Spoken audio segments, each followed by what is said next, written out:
Ottoman সাম্রাজ্যের ইতিহাসে এমন একজন সুলতান ছিলেন যিনি সময়ের চেয়ে অনেকটা এগিয়ে ভাবতে চেয়েছিলেন।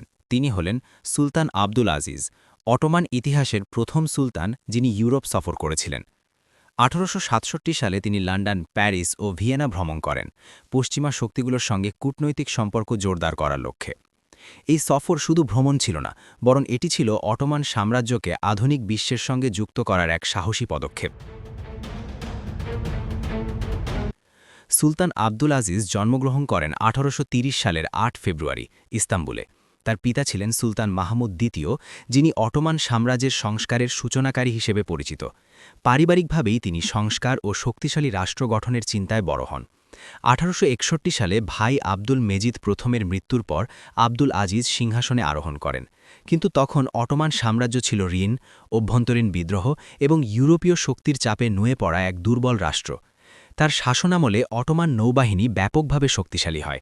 একসময় এই নৌবাহিনী ইউরোপে ব্রিটেন ও ফ্রান্সের পরেই অবস্থান করছিল। এটি ছিল অটোমান সাম্রাজ্যের শেষ বড় সামরিক শক্তি প্রদর্শন।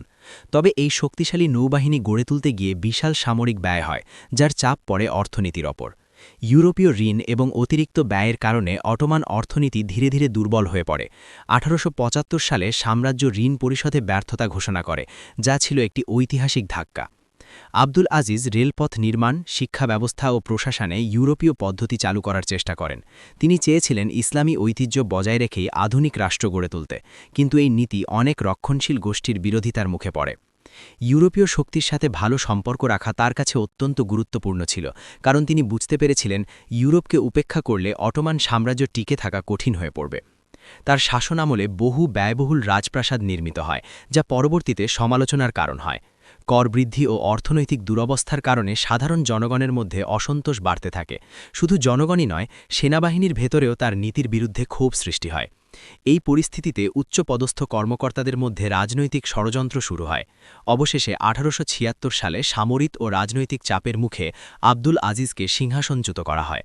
তারপরে নতুন সুলতান হিসাবে দায়িত্ব নেন মুরাদ পঞ্চম। উৎখাতের কিছুদিন পরই আব্দুল আজিজ রহস্যজনকভাবে মারা যান। কেউ বলেন তিনি আত্মহত্যা করেছিলেন, কেউ বলেন তাকে হত্যা করা হয়েছিল। ইতিহাসবিদদের দৃষ্টিতে আব্দুল আজিজ ছিলেন এক ট্র্যাজিক চরিত্র।